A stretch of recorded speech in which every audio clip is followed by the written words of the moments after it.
What's up, guys? This is Jock from Cool Movie Reviews, and today I'm bringing you my review of Thor: Love and Thunder. Was it good? Was it okay? Or was it whack? You gotta stay tuned to find out.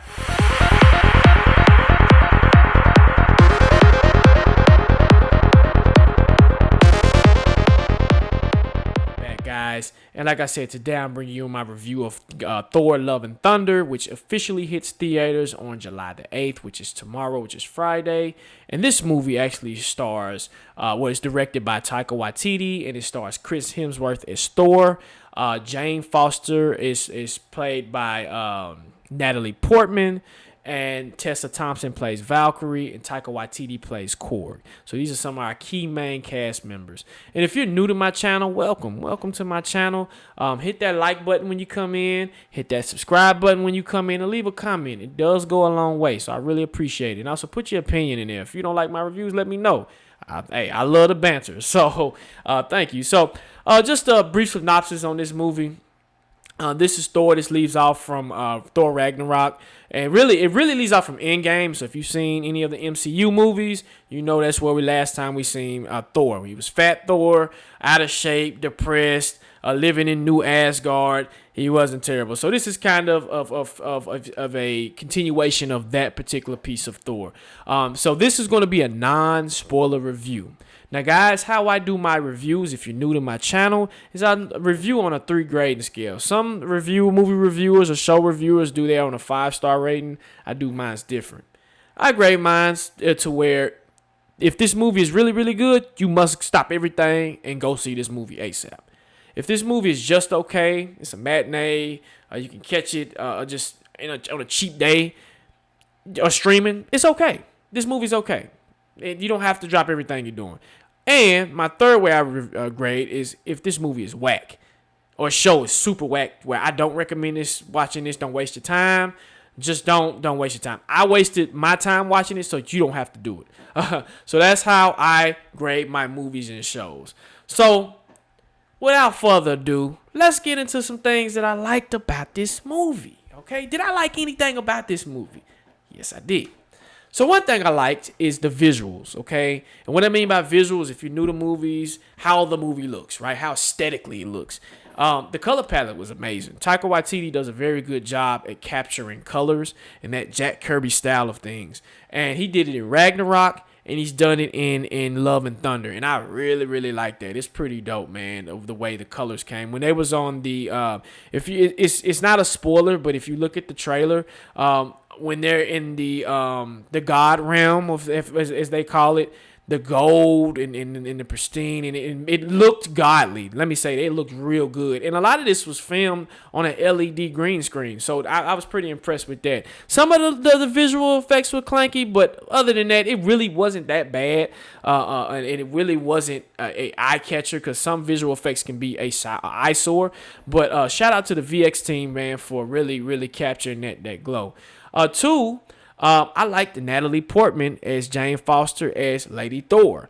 In the comics, she's Lady Thor, but in the movie, she calls herself Mighty Thor, so I'm going to call her Mighty Thor.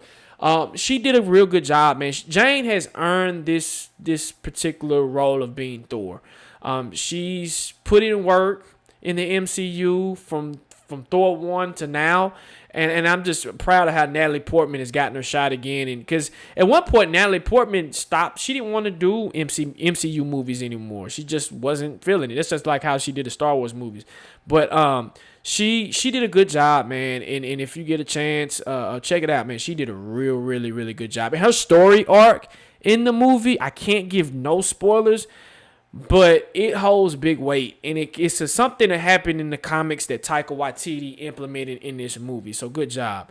The third thing I like, and the third character that I like, is Gorr the God Butcher. Okay, so if you don't know anything about Gorr the God Butcher, is what his name entails. He's a God killer. Okay, his motive is a spoiler too, so I can't give that out too much. But Christian Bale, who played Gorr the God Butcher, and some of you might recognize him from the Batman series and franchise, he dialed it in. Dude, his acting was superb. He dialed it in.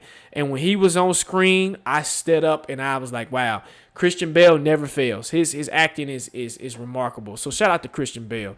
And those are some of the things that I like. Okay, and another thing I like, they got these goats.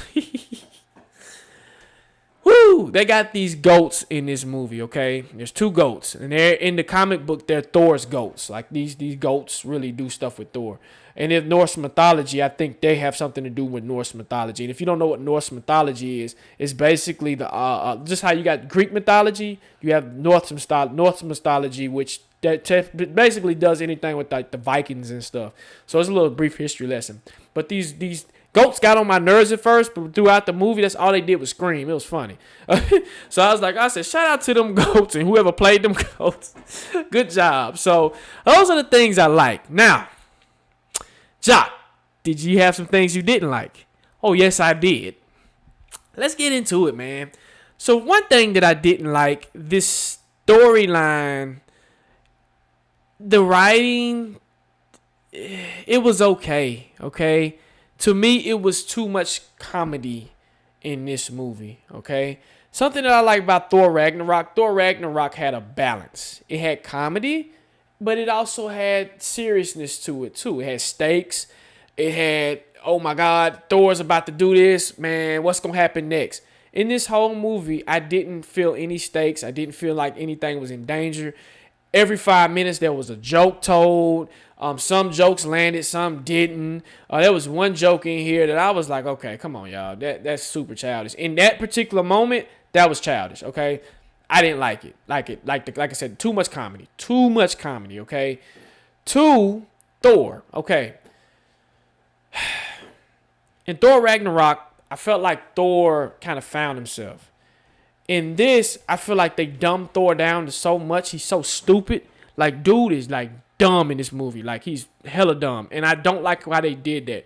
We took him 5 steps forward and now they took him 5 steps back. I don't like that at all. I don't like how they did Thor. So that's another thing that I didn't like. And then 3, the direction. Like, where are we going with this story? This Thor Love and Thunder felt like an episode of just a Thor series. That's what it felt like. It felt like I went in the movie theater and I seen a show. I felt like I watched. Matter of fact, I take it back. I felt like I watched a parody of Thor. That's what I felt like I watched. A parody of Thor.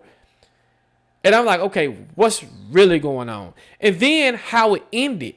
The ending was so lackluster that I'm surprised at how lackluster that it landed.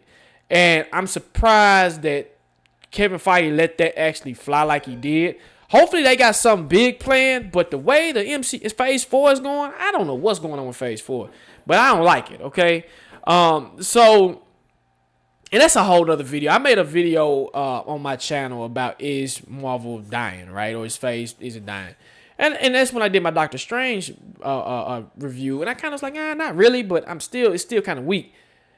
This is another weak movie in Phase 4. So I don't know what's going on with Phase 4. Phase 4 got the fan base kind of split, and I don't know what's going on. But anyway, let me give you my final review and my final score, and then my final thoughts. My final score is, I'm gonna do it this way.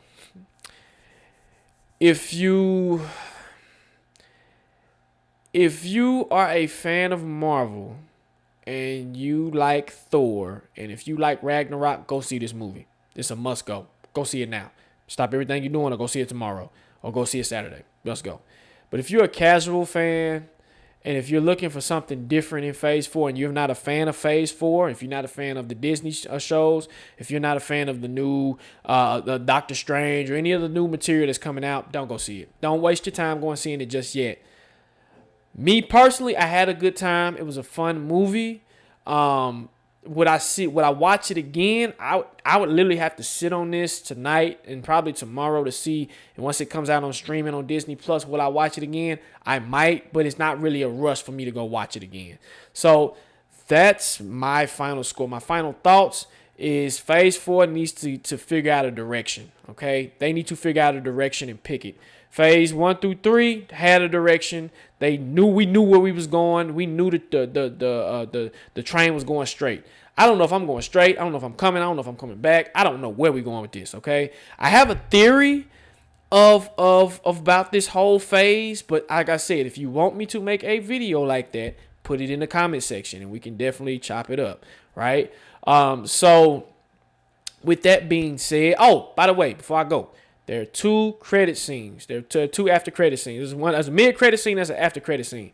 Mid credit scene, it is something that happened early in the movie that I can see this being pushed to the next door movie. And then the after credit scene is a payoff within the movie that I think needed to be done to kind of get that payoff, because like I said, there's an arc in this movie that is kind of sad.